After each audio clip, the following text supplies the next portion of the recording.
के जो बच्चे खिलौनों के लिए बचपन में लड़ सकते हैं, तो आपके जाने के बाद आपकी संपत्ति के ग्रेट, लिए भी लड़ बहुत सकते हैं। ठीक। तो ये बिल्कुल मत समझिए कि ऐसा आपके साथ नहीं होगा या ऐसा नहीं हो सकता। मुझे लगता है कि हर व्यक्ति जिसके बच्चे पे उनको विश्वास है या नहीं है, व्हाटएवर इट इज़, आपकी नैतिक जिम्मेदारी है कि आप सक्सेसफुल प्लानिंग करिए। 70% मामले जो आज कोर्ट में चल रहे हैं, they are related to property litigations. यानी अगर हम हिंदुस्तान की कोर्ट की बात करें तो 100 में से 70 मामले प्रॉपर्टी से रिलेटेड डिस्प्यूट से हैं, जो साफ बता रहे हैं कि हमारे देश में लोग एस्टेट प्लानिंग को लेकर बिल्कुल सजग नहीं हैं। आपकी प्रॉपर्टी हो सकता है उस आदमी को ना जाए जिसको आप देना चाह रहे हैं, और हो सकता है कि उस आदमी को चली जाए जिसको आप नहीं देना चाह रहे हैं। क्योंकि अगर आप सक्सेशन प्लानिंग नहीं करते तो उसके अभाव में जिस भी रिलीजन को आप फॉलो करते हैं उसके हिसाब से अलग अलग एक्ट बने हुए हैं। जितने भी फाइनेंशियल असेट्स हैं, चाहे आप म्यूचुअल फंड्स की बात करें, चाहे एफडीज की बात करें, चाहे सेविंग अकाउंट की बात, चाहे डीमैट अकाउंट की बात करें, इन सब में जितने भी नॉमिनी आपके कस्टमर्स ने अपने स्पाउस को बनाया या किसी और को बनाया है, ये सारे नॉमिनी सिर्फ कस्टोडियन है। यानी ये पैसा रिसीव करने का राइट तो रखते हैं, लेकिन इनको दूसरे लीगल हेयर्स के साथ ये पैसा बांटना पड़ सकता है, राइट।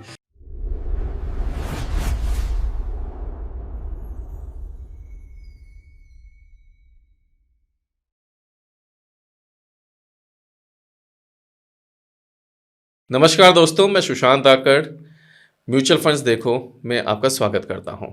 दोस्तों, आज हमारे साथ मिस्टर राहुल अग्रवाल हैं। मिस्टर राहुल अग्रवाल पिछले 20 सालों से फाइनेंशियल लिटरेसी अवेयरनेस फैला रहे हैं पूरे हिंदुस्तान में। मिस्टर राहुल अग्रवाल ने अभी तक 2000 से ज़्यादा सेशंस किए हैं, 1.5 लाख से ज़्यादा इन्वेस्टर्स को एजुकेट किया है on mutual funds, on state planning, on insurance planning, और जितने भी आप नाम लीजिए वो सब मिस्टर राहुल अग्रवाल ने किया हुआ है। तो मैं स्वागत करता हूं मिस्टर राहुल अग्रवाल का। राहुल जी। धन्यवाद सुशांत। और मुझे लगता है कि जो टॉपिक आपने उठाया है बहुत ही इम्पॉर्टेंट टॉपिक है आज के परिप्रेक्ष्य में। एक डेटा मैं आपके दर्शकों के साथ शेयर करना चाहता हूं कि 70% मामले जो आज कोर्ट में चल रहे हैं, they are related to property litigations. यानी अगर हम हिंदुस्तान की कोर्ट की बात करें तो 100 में से 70 मामले प्रॉपर्टी से रिलेटेड डिस्प्यूट से हैं, जो साफ बता रहे हैं कि हमारे देश में लोग एस्टेट प्लानिंग को लेकर बिल्कुल सजग नहीं हैं। लोग पैसा जोड़ तो रहे हैं, लेकिन लोग ये सुनिश्चित अपने जीवन में नहीं करके जा रहे हैं कि उनकी संपत्तियों का बंटवारा उनके जाने के बाद कैसे होगा। और अल्टीमेटली अगर वो नहीं कर रहे हैं तो वो बंटवारा ही बेसिकली एक झगड़े का कारण बन रहा है, जो इस तरह से कोर्ट में बेसिकली केसेस के पेंडिंग कर रहा है और प्रॉपर्टियाँ फंसी हुई हैं। तो बहुत ही इंपॉर्टेंट टॉपिक आज आपने उठाया है। I think we will love to talk on this. That's great Rahul ji. So हमारे दर्शकों को हम एक बिल्कुल बॉटम लाइन से समझाना चालू करते हैं। सबसे पहले मेरा सवाल है, व्हाट इज सक्सेशन प्लानिंग? तो सक्सेशन प्लानिंग का जो बेसिक मतलब वो ये है कि अगर आप कोई संपत्ति अर्जित कर रहे हैं तो आप अपनी इच्छा से ये सुनिश्चित करके जाएं कि वो संपत्ति किसको कब और कितनी जाएगी। तो किसको कब और कितनी जाएगी ये सुनिश्चित करना ही बेसिकली सक्सेशन प्लानिंग है। अब सक्सेशन प्लानिंग नहीं करने से नुकसान कई हो सकते हैं। जो मैं बोलता हूँ सबसे बड़ा नुकसान ये है कि आपकी प्रॉपर्टी हो सकता है उस आदमी को ना जाए जिसको आप देना चाह रहे हैं, और हो सकता है कि उस आदमी को चली जाए जिसको आप नहीं देना चाह रहे हैं। क्योंकि अगर आप सक्सेशन प्लानिंग नहीं करते तो उसके अभाव में जिस भी रिलीजन को आप फॉलो करते हैं उसके हिसाब से अलग अलग एक्ट बने हुए हैं। जैसे मैं हिंदूज की बात करूं तो हिंदू, जैन, सिख, बुद्ध के लिए हिंदू सक्सेशन एक्ट 1956 लगता है। तो उसके हिसाब से जो भी आपके लीगल हेयर्स हैं, अब उसमें ही फिर आपका पैसा बांटा जाएगा। मतलब अगर हिंदू की बात करूं और किसी हिंदू मेल की डेथ हो जाए तो प्राइमरी लीगल हेयर्स मदर हो जाएगी, वाइफ हो जाएगी, बच्चे हो जाएंगे। तो अब चाहें चाहे नहीं चाहें पैसा इसी तरीके से उस एक्ट में जैसे लीगल हेयर्स की परिभाषा दी गई है वैसे ही पैसा आगे बढ़ेगा। तो ये बड़ा इंपॉर्टेंट है कि अगर आप किसी को डिसइनहेरिट करना चाहें, यानी किसी को ना देना चाहे, तो भी आपको सक्सेशन प्लानिंग करनी चाहिए। और अगर आप किसी को अपनी इच्छा से देना चाहें तो भी आपको सक्सेशन प्लानिंग करनी चाहिए। तो this is what succession planning is. Right. आपने बहुत ही सरल शब्दों में समझा दिया कि सक्सेशन प्लानिंग क्या होती है। और मैं थोड़ा सा और आपसे ये चाहूँगा कि आप सक्सेशन प्लानिंग की इम्पोर्टेंस के ऊपर और 4 लाइनें बताएं, जिससे हमारे दर्शकों को ये पता हो कि सक्सेशन प्लानिंग क्यों इम्पोर्टेंट है और क्यों उनको करनी चाहिए। देखिए, सबसे इम्पॉर्टेंट तो जैसे मैंने आपको बताया कि अगर आपको किसी को संपत्ति देनी है, फॉर एन एग्जाम्पल अगर मैं चाहूँ कि मेरा एक पुत्र है और मैं उसको 100% संपत्ति देना चाहूँ, तो मुझे विल लिखनी ही पड़ेगी। अगर मैं चाहूँ कि मेरा एक्स बच्चा है उसको मैं कुछ नहीं देना चाहता हूँ, तो भी मुझे बेसिकली विल में ये लिखना पड़ेगा कि मैं उसे कुछ नहीं दे रहा हूँ।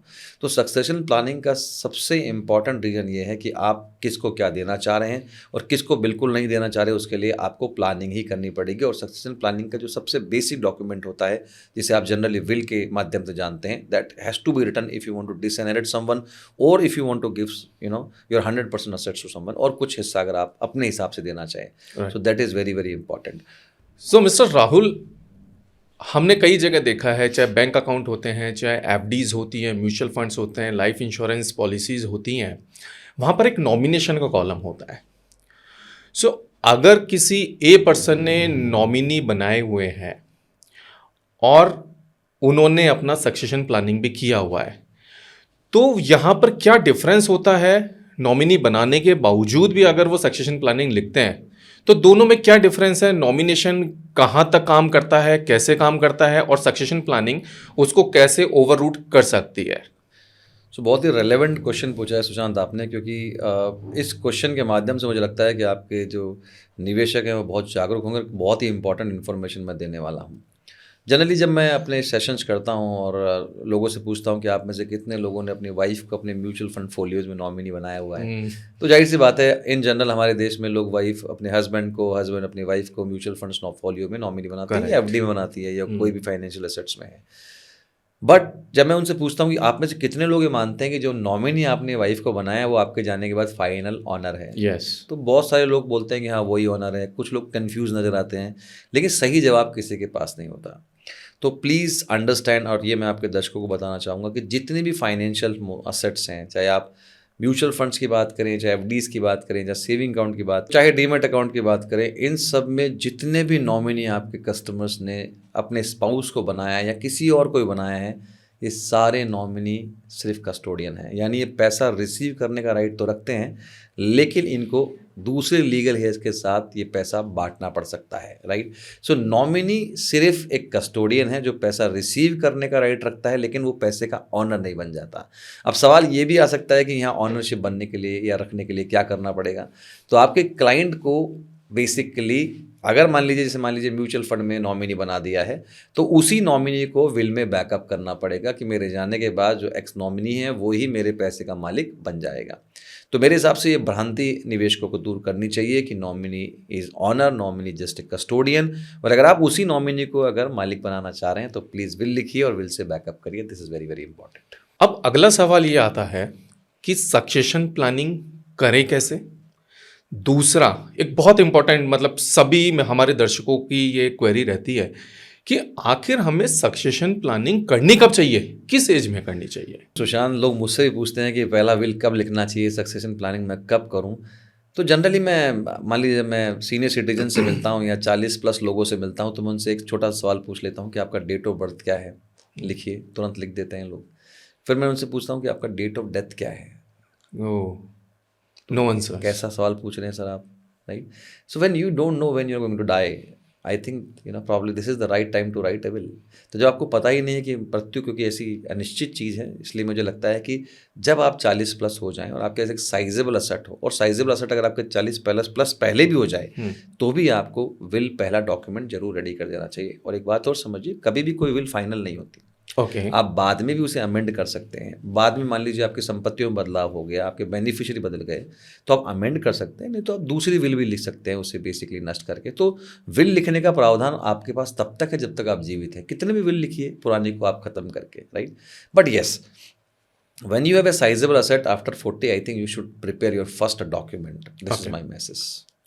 तो अभी तक राहुल जी से बात करके हमें ये समझ में आ गया कि सक्सेशन प्लानिंग क्यों इम्पोर्टेंट है, क्या उसकी एज है जब आपको लिखनी चाहिए, और विल सक्सेशन प्लानिंग का एक पार्ट है। Am I right Rahul ji? Yes yes.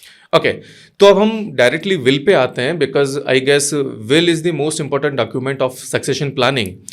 तो राहुल जी, आप ये बताइए कि विल लिखने के समय एक पर्सन को किन किन चीज़ों का ध्यान रखना चाहिए, विल में कौन सी ऐसी चीज़ें हैं जो मेंशन करनी चाहिए, और कौन सी ऐसी चीज़ें हैं जो विल राइटर को ये ध्यान रखना चाहिए जिससे विल इन फ्यूचर में जाके चैलेंज होने की संभावना कम से कम हो जाए, बिकॉज आई नो हिंदुस्तान में हमारे लॉज ऐसे हैं कि आप चैलेंज किसी भी चीज़ को कर सकते हैं, तो 100% प्रूफ तो कुछ भी नहीं हो सकता है, तो जिससे चैलेंज करने का जो बेस होता है वो कम से कम हो जाए। चैलेंज तो किसी भी डॉक्यूमेंट को किया जा सकता है, Yes. लेकिन चैलेंज होने के बाद बेसिकली उस डॉक्यूमेंट को बेसिकली खारिज होने से बचाया जा सके, इसके लिए आप True. उसे पुख्ता रूप से लिखें तो ज़्यादा बेहतर है। अब देखिए, पहला सवाल यही मेरे सामने आता है कि विल लिखने के लिए किसी स्टैम्प पेपर की आवश्यकता है या क्या हम सादे कागज़ पे विल लिख सकते हैं? तो मेरा जवाब ये है कि आप सादे कागज़ पे विल बिल्कुल लिख सकते हैं। आप अपनी हैंड राइटिंग में विल लिखिए, this is very much possible, right? Okay. और विल लिखते वक्त किन चीज़ों का ध्यान रखना चाहिए, it is very very important. तो जनरली जो मेजर रीज़न है सुशांत विल के खारिज होने का, वो ये है कि जो लोग विल को बेसिकली खारिज करने के लिए दावा करते हैं, वो ये बोलते हैं कि विल बेसिकली दबाव में लिखी गई, सामने वाला प्रेशर में था, किसी इन्फ्लुएंस में था। तो जब भी कोई व्यक्ति विल लिखे तो बेसिकली डिस्क्लेमर डाले कि वो basically physically fit and fine है, वो मेंटली फिट एंड फाइन है, और वो किसी भी दबाव में विल नहीं लिख रहा है। अब उसके लिए वो ये डिस्क्लेमर तो डाल ही सकता है, उसके अलावा वो एक किसी भी डॉक्टर का, किसी मेडिकल प्रैक्टिशनर का सर्टिफिकेट भी फिटनेस का लगा सकता है जिस दिन वो विल लिख रहा है, ताकि ये प्रूव किया जा सके कि वास्तव में जब विल लिखी गई थी he was fit and fine. तो it is very very important. Secondly, yes, 2 witnesses will में चाहिए। आप 2 विटनेस लेंगे, और मैं हमेशा कहता हूँ विटनेस थोड़े यंग होने चाहिए जो आदमी बिल लिख रहा है, तो ये प्रोबेबिलिटी रहेगी कि वो आदमी वहाँ जीवित हो जिस दिन मान लीजिए कभी विटनेस की आवश्यकता पड़ गई, राइट? और एक और चीज़ है कि कभी कभी लोग ये गलती कर देते हैं फाइनेंशियल एसेट्स में सुशांत, वो लिख देते हैं कि मेरे म्यूचुअल फंड आज 20 लाख के हैं, उसमें से 10 लाख मेरे ए पर्सन को, 10 लाख बी पर्सन को। पता चलता है जब डेथ होती है तो म्यूचुअल फंड की वैल्यूएशन 30 लाख पहुंच गई। तो मेरा कहने का मतलब है कि फाइनेंशियल एसेट्स में जब आप बंटवारा कर रहे हैं तो उसको हमेशा परसेंटेज टर्म्स में करें, ना कि एब्सोल्यूट टर्म्स में। Okay, this is very very important, otherwise it can further create a problem. इसके अलावा कम से कम काट छाट हो। अगर काट छाट बहुत ज़्यादा हो गई है, कट आपके लग गए हैं, आप 3-3 4-4 बार साइन कर चुके हैं, तो मेरे हिसाब से फिर आपको दूसरा डॉक्यूमेंट प्रिपेयर कर देना चाहिए, ताकि उसकी क्लीननेस बेसिकली मैटर कर जाती है कोर्ट में कभी कभी। तो वो बेसिकली वो हमें देखना है कि वो जितनी साफ़ सुथरी हो उतना बढ़िया है। तो कुछ इन्हीं चीज़ों का आपको बेसिकली ध्यान रखना है। और विल कभी भी अमेंड की जा सकती है। आपको लगता है कि आपके बेनिफिशियरी बदल गए हैं, आपको लगता है कि बेसिकली आपको असेट किसी और को देनी है, तो एक कॉडिसिल करके एक डॉक्यूमेंट होता है जिसको आप अपनी एग्जिस्टिंग विल के साथ अटैच कर सकते हैं। This is very very important. Oh that's great. So एक चीज़ बहुत इंपॉर्टेंट है कि जब भी आप अपना विल लिख रहे हैं तो मेक श्योर कीजिए उसमें काट छाट बिल्कुल कम से कम हो, और ना हो तो बहुत अच्छा है। सेकेंडली, आप 2 विटनेसेस ऐसे रखिए जो आपसे यंग हो, सो दैट इन फ्यूचर में कभी अगर विल चैलेंज होती है तो वो लोग अवेलेबल रहें। अब यहाँ पर एक सवाल और आता है राहुल जी, लेट्स से आज मैंने अपना विल लिख दिया, राइट, और विल डेफिनेटली एग्जीक्यूट होगी जब विल राइटर है वो नहीं रहा इस दुनिया में, तो उसे एग्जीक्यूट कौन करेगा और वो कहाँ रहेगी तब तक? तो विल को एग्जीक्यूट करने के लिए एक एग्जीक्यूटर होता है बेसिकली विल में, वो एग्जीक्यूटर भी आपको ही अपॉइंट करना है, और हो सके तो जो विल लिख रहा है किसी ट्रस्टेड पर्सन को वो एग्जीक्यूटर अपॉइंट करें। कभी कभी ऐसा मामला आ जाता है कि मान लीजिए 2 विल एक साथ आ गई, मान लीजिए फॉर एग्जांपल एक विल ओरिजिनल थी और सामने वाले ने किसी और फर्जी विल को प्रस्तुत कर दिया, मान लीजिए किसी इंस्टीट्यूशन में एसेट्स लेने के लिए, तो वहाँ बेसिकली एक वो इंस्टीट्यूशन ये कह सकता है कि जाइए विल को प्रोबेट करवा के लाइए। प्रोबेट का मतलब ये है कि अब हम तो कैसे डिसाइड करें दोनों में से इसमें बेसिकली ओरिजिनल कौन सी। तो अब वो बेसिकली जब वो कोर्ट में जाएगा तो उस व्यवस्था को हम प्रोबेटिंग कहते हैं अपनी भाषा में। तो प्रोबेटिंग का मतलब है कि जब कोर्ट बेसिकली ये मान लेगी कि, या कोर्ट आपको बताएगी कि इसमें से ओरिजिनल विल या इसमें से सही विल कौन सी है, certified copy of the will given by the court. तो ऐसी प्रोबेटिंग को करवाने के लिए, इस व्यवस्था में जाने के लिए भी आपको एग्जीक्यूटर की आवश्यकता पड़ती है। तो एग्जीक्यूटर का रोल बड़ा इंपॉर्टेंट है विल में। तो कोई भी फैमिली मेम्बर हो सकता है, कोई ट्रस्टेड पर्सन हो सकता है। इंडिया में तो ऐसी ऐसी जगह हैं जहाँ पर अगर आपके पास कानून में लिखा हुआ है कि अगर आपके पास वहाँ इमूवल असेट्स हैं तो आपको प्रोबेटिंग करानी ही पड़ेगी, राइट। तो इसलिए एग्जीक्यूटर को कभी भी विल में भूलना नहीं चाहिए, राइट। और मैं हमेशा कहता हूँ कि एग्जीक्यूटर अगर विटनेस नहीं हो तो बेटर है। तो आप इन लोगों को अलग अलग रखें तो ज़्यादा बेहतर है, बट एक ट्रस्टेड पर्सन को एग्जीक्यूटर जरूर बनाना चाहिए। ओके, सो यहाँ तक के पॉइंट में एक बात समझ में आती है कि आप कोशिश कीजिए जिसको आप एग्जीक्यूटर बना रहे हो वो विटनेस में ना हो।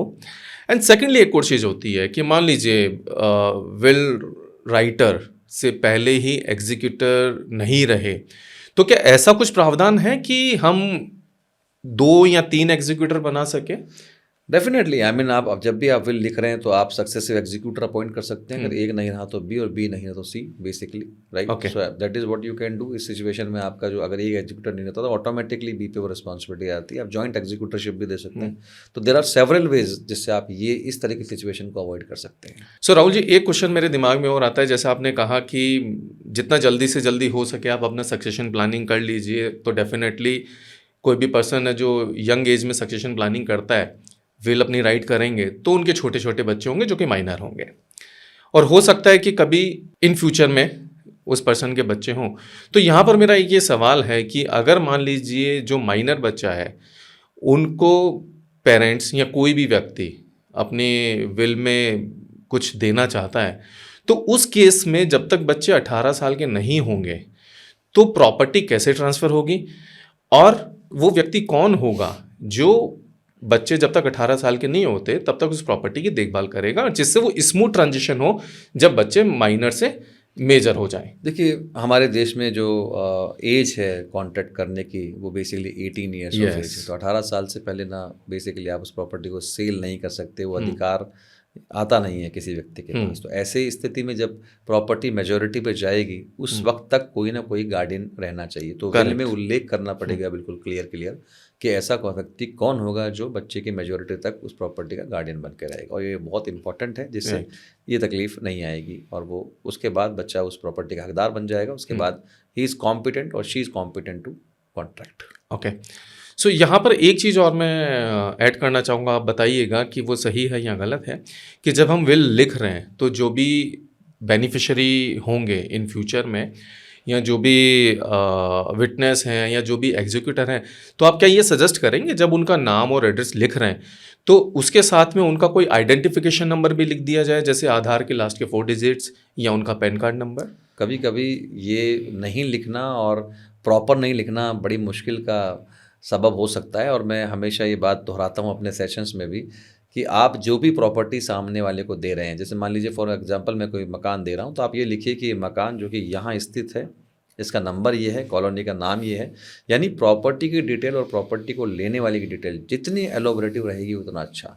आप ये कहें कि मेरे बड़े बेटे को ये जाए, इससे बढ़िया आप ये कहें कि मेरा बड़ा बेटा जिसका नाम अशोक है, उसका पैन कार्ड नंबर ये है, उसका आधार कार्ड नंबर ये है, उसकी उम्र ये है, और कहीं उसके शरीर पे कोई आइडेंटिफाइबल मार्क है तो आप उसको बेसिकली वहाँ भी आप वो कर सकते हैं मेंशन। तो ये बड़ा इंपॉर्टेंट है कि आप एग्जैक्टली वो आइडेंटिटी को बेसिकली प्रूव कर रहे हैं कि ये मेरा ये वाला जो बेटा है उसको मेरी संपत्ति जा रही है। और जितना एलोबरेटिव रहेगा उतना ही आगे के लिए बहुत अच्छा रहता है। तो चाहे प्रॉपर्टी की डिटेल हो, चाहे किसी का बेनिफिशियरी का विवरण हो, मेरे हिसाब से वो जितना एलोबरेटिव रहेगा इट इज़ गुड। अभी तक के हमारे कन्वर्सेशन में एक ये चीज़ तो क्लियर हो गया कि हमें विल लिखते समय किन किन चीज़ों का ध्यान रखना है। तो जब आपने विल लिख ली है तो राहुल जी एक चीज़ और बताइए, विल लिखने के बाद में उसका रजिस्ट्रेशन भी होता है, तो वो रजिस्ट्रेशन अगर कोई व्यक्ति कराता है या कोई नहीं कराता है तो इन दोनों में डिफरेंस क्या है और किस तरह से कराया जा सकता है?